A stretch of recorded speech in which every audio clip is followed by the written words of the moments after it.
Hello and welcome to The View from 4 Feet and 3 Inches. I'm your host, Cassidy Huff. And I don't have anybody with me today. Last week I introduced you to my boyfriend Cass, so if you want to go check out that episode, go for it after you listen to this one, obviously. But today I'm here by myself, and because Cass pointed it out in the last episode, I'm going to do a quick visual description of myself for those who are blind, low vision, or just want it in general. So, I am a blonde white girl. I have black glasses on and a black short sleeved shirt. You can see my earbuds a little bit so that I can hear myself back in the mic. There is a microphone in the bottom right corner, at least it's the bottom right corner for me. I am sitting on a gray couch with gold and green pillows behind me. Today, we are going to be talking about terminology for disabled people. What to use, what not to use, my journey, and why and I know I can't speak for the entire disability community, but I'm going to talk about my journey and my journey with different terminology and why I identify with the terms that I use for myself now. So here we go.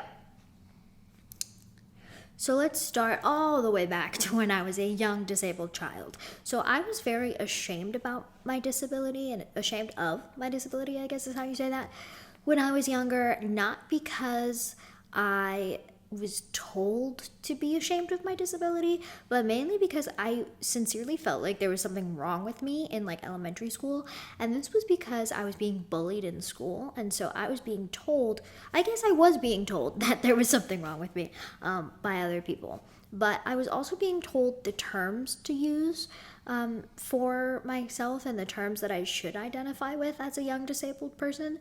So I was being told that I should identify and refer to myself with the terms special needs, handy capable, differently abled, things like that. And these were all suggestions made by non-disabled people in my life. So I was just, a child going by and identifying with the terms that other people were telling me to identify with because I was an impressionable child, When you're that young, I don't think you can really form opinions by yourself. So I was just being told to do what I was being told to do, and I blindly followed it because what else was I supposed to be doing? So I used the terms like special needs, differently abled, and I was deeply ashamed of my disabilities and my disabled body. I look back on that now and I was thinking to myself, like, why was I ashamed of that? I was trying to seem as non-disabled out in public as possible, which looking like me is very difficult to do. My goodness, a garbage truck just went by the window. Anyways, looking like myself, it is very difficult to look as non-disabled as possible, if that makes sense. You can't really be non-disabled when you look like me. So this was a very difficult thing for me to do, and I was asking myself earlier, like, why I felt the need to do this, and it's because the accumulation of information that I was getting at this point in my life was that there was something wrong with my body. And I'll get into that a little bit later with like the different ideas of disability, the moral view or the moral model of disability, the social model of disability, the medical model of disability, and how that also played a part in my life. But these definitely did play a huge role in my life, and I didn't even realize it until like today. So as I grew up to be like a teenager, I began questioning terms like special needs, differently abled, handy capable, mainly because I was like, I don't feel like these fit. My needs aren't special. Like I might need some accommodations to like help me achieve my needs, but my needs are the same as my peers. So I don't feel like I have special needs. I don't feel like I'm handy capable. I don't feel like I'm differently abled, like none of these really fit me. So then I started questioning why I identified with these terms to begin with, and it was because I was being told to when I was younger, and so I really started questioning these. The movie Crip Camp came out when I was a teenager, and so I remember watching that with one of my best friends who's also disabled, and we had no idea about the disability rights movement before this movie came out, and so that was really interesting to see all of these young disabled people who are around our age at the time that it was based off of in the 60s. And it was really interesting to like see how they identified and what they were standing up against, why they decided to start the disability rights movement, all of the above. And so that movie really changed my perspective, not only on how I identified, but with the entire, like, it changed my perspective of the entire disability community as a whole. And it made me want to be a part of that community more than I did when I was younger, mainly because I was like, wow, like these are really innovative, adaptable human beings who I've never seen anything like that. I've never seen somebody who looks like me fighting for that big of a cause. So I think that's what drove me into disability activism. And ultimately, I think that's what changed my perspective on these terms that I was being told to identify with. And at that point, I was like, I don't know if I do. I don't know if I identify with these. I don't know if these fit me. And so I started doing my own research, like actual research, but then also watching other disabled activists, how they identified, their videos about the history of these terms. And so I did some deep dives on these terms themselves, but then also on the social, medical, and moral models of disability. Now, I just learned about the moral model of disability today, but I did know about the social and the medical models. If you don't know, the social model of disability is basically believing that you are disabled by the environment more than you are by your body. So it's basically, for example, if the world was designed for me, if everything was at my height, if cars were made for me, if furniture was made for me, if houses were made for me in mind, then non-disabled people who don't have my disabilities, who aren't my height, they would be then disabled because their environment would be disabling them. This is the social model of disability. So it's more believing that I'm disabled by society because society is built with non-disabled people in mind. And I'm more disabled by that and the barriers that society has created for me, because of creating it without me in mind, then I'm more disabled by society than my body. The medical model of disability is the opposite of that. It's saying that my body is quote unquote impaired, and that's the reason I'm disabled. The medical model of disability is basically striving to return the body to being as normal as possible. So it's not about embracing your disabilities at all. It's more about trying to make you seem and trying to restore your body to being as non-disabled as possible. Now, the moral model of disability I found to be really interesting because when I was researching the social and the medical models of disability, I also found out about the moral model of disability. The moral model of disability basically believes that karma has something to do with why the disabled person is disabled. So if you believe in the moral model of disability, usually you believe in a religion, where it says that disabled people are disabled because of their parents' past sins or karma, or somebody in their family sinned really greatly and that's why their offspring is disabled, something along those lines. Some religions also believe that disabled people are possessed by demons, so there have been a lot of forced exorcisms of disabled people because people believe that they are possessed by demons, and they need to get the demon out of them or expel the demon out of them. And so that's how a lot of disabled people wind up still injured or unalived because they are being tortured, for lack of a better term. So, sorry, that was a little bit dark, but that is the moral model of disability. It believes that some higher power caused you to be disabled. Now, there is a positive side of the moral model of disability as well.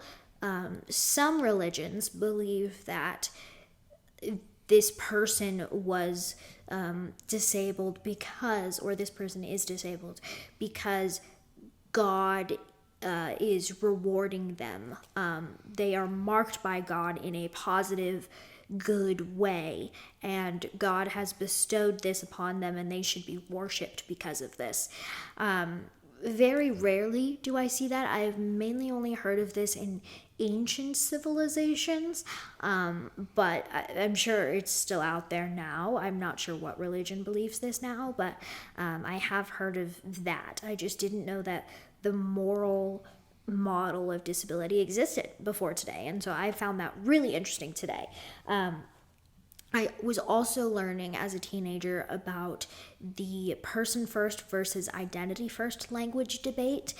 And so, person first language is, for example, the actress with a disability. Identity first language would be the disabled actress. So, it's really up to the disabled individual about which form of language they prefer. Personally, I prefer identity first language because I hold a lot of pride now in my disability, but for a long time I preferred person first language. It's really a personal preference. It's really a choice for the disabled person. So if you don't know which form of language a disabled person prefers, ask them. But for a long time, I preferred person first because, again, I was very ashamed of my disability.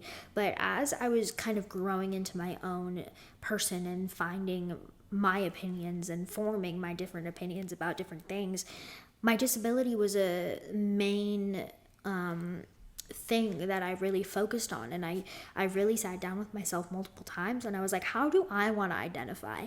Not how is... Champ is very loud over there, snoring. Not how was somebody telling me how I should be identifying, but how do I want to identify? And I really figured out for myself that I wanted to identify with identity first language and the social model of disability. Now I think that I don't know. I think that now I still identify with the social model of disability.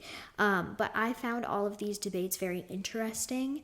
And so when I was a teenager, I started to educate myself more on these debates, and I started to diversify my feeds on social media and follow people like Molly Burke and Shane and Hannah and Colin Charisma, people like that, like very influential disability influencers and activists who I loved and still love to this day, but they were very influential and an instrumental part of me figuring out my own identity. And then also they were the foundation of a lot of where my activism stems from, because I was a very confused child who didn't have any disabled friends or family growing up. I went to camps when I was younger for disabled kids, but other than that, I didn't really have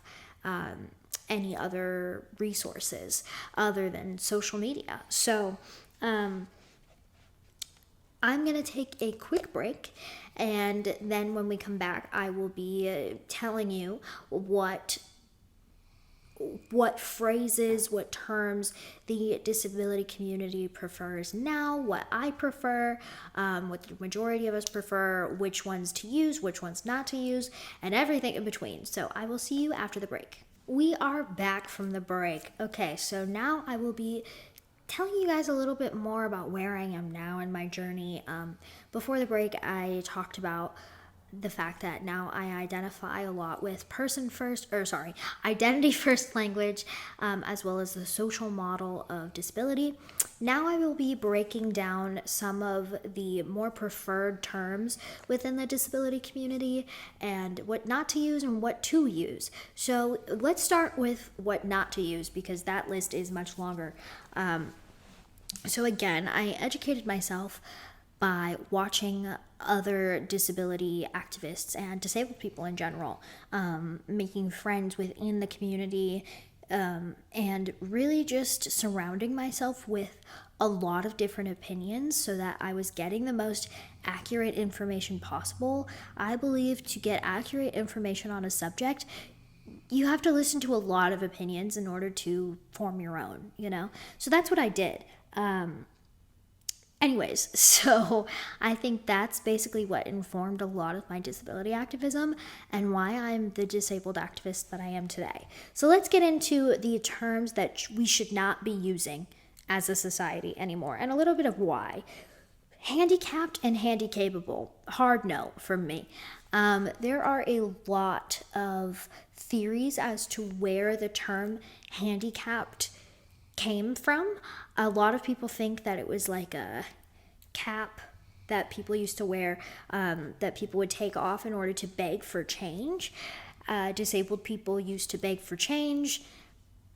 And that's kind of one theory. The other one is horse racing, or golf, where in horse racing specifically, if there was a faster horse, they would use stones to weigh it down or give that horse a late start, something like that, to disable it and to give the other horses a fair chance of winning.